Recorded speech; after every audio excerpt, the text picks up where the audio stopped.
Salut les amis, une fois de plus, bienvenue dans la maison spirituelle. Donc, ça fait déjà 2 semaines que nous sommes sur le sujet de l'onction. Et la première semaine, nous avons établi le fait que si tu as reçu le Saint-Esprit, alors tu as reçu l'onction, selon Luc chapitre 4, verset 17. La semaine passée, nous avons affirmé le fait que l'onction, en fait, pour se manifester, il faut avoir la foi, le courage, et l'onction se manifeste par nos yeux, nos mains, et nos bouches principalement. Alors cette semaine, nous allons aller un peu plus en profondeur et voir d'autres aspects, comment manifester l'onction, comment relâcher l'onction. Alors j'aimerais dire que le but de cette vidéo, c'est en fait pour que tu sois plus conscient de l'onction. Que tu ne sois pas seulement conscient de l'onction quand tu es au culte, quand tu es avec les bien-aimés, quand tu es dans un groupe de prière, quand tu es en prière, mais que tu sois conscient que tu as l'onction quand tu pars au boulot, que tu as l'onction quand tu es dehors dans la rue, que tu as l'onction quand tu vas au marché, que tu as l'onction quand tu es en train de faire du shopping. Donc la conscience de l'onction, c'est ce que nous voulons communiquer, que tu sois conscient de l'onction. Parce que le plus tu es conscient de l'onction, le plus l'onction est relâchée par toi. Le plus tu fonctionnes dans l'onction. Alors aujourd'hui, nous allons voir une histoire d'un homme de Dieu. Un homme de Dieu très puissant. Nous allons voir son histoire et nous allons tirer des leçons sur son histoire. Alors l'histoire est tirée dans 2 Rois chapitre 13. Quand vous lisez le verset 20 et le verset 21. C'est l'histoire d'Élisée. On connaît tous Élisée, le prophète de Dieu puissant.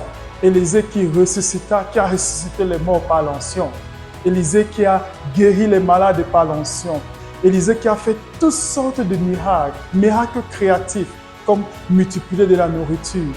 La Bible nous déclare que le même Élisée est tombé malade. Il était tellement malade qu'il est mort.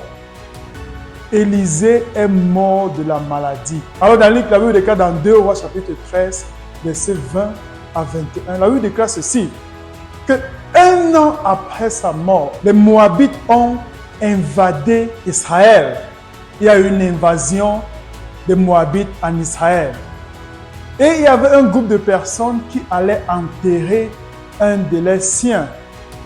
Et ils enterraient un de leurs siens alors qu'ils étaient proches du sépulcre où Élisée a été enterré. Directement, ils ont entendu l'invasion, ils ont été informés du fait que les Moabites étaient en train d'invader Israël. Alors, sous la panique, ils ont jeté leur corps, ils ont abandonné leur corps brusquement. Et ce corps-là est tombé dans le sépulcre où Élisée était enterré. Et ce corps a touché en fait les os d'Élisée. Pourquoi? Parce que ça fait déjà 1 an que Élisée était enterré. Donc il ne restait plus que les os. La Bible déclare qu'au contact des os d'Élisée, cet homme a été ressuscité. Il est revenu à la vie. Il s'est mis sur ses pieds. Il s'est tenu sur ses pieds. Donc, 1 an après sa mort, l'onction était encore sur les os d'Élisée. Alléluia! Donc pourquoi est-ce qu'il est mort de la maladie? Puisqu'il avait l'onction de guérison, puisqu'il avait l'onction dans ses os, l'onction qui a ressuscité un mort. Cette onction qui a ressuscité un mort, ne pouvait-il pas donner la vie ou bien ne pouvait-il pas guérir l'homme de Dieu Élisée? La question c'est bien sûr, c'est logique. Mais pourquoi est-ce que l'homme de Dieu Élisée est mort de cette maladie? Relâcher l'onction. Alléluia. Et la conscience de l'onction. Le fait que tu as et que tu possèdes l'onction ne signifie pas que tu vas vivre une vie onctionnée automatiquement. Tu dois relâcher cette onction. Alléluia. Laisse-moi te dire, il y a l'onction de Dieu dans tes os. Il y a l'onction de Dieu dans ton sang.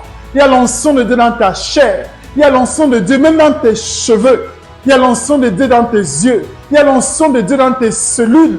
Tu es onction. Alors ne permets pas que la maladie te tue, comme ça a été le cas pour l'homme de Dieu. Ne vis pas une vie de pauvreté, une vie de disette, une vie de manquement, une vie d'amertume. Tu as l'onction. Alléluia.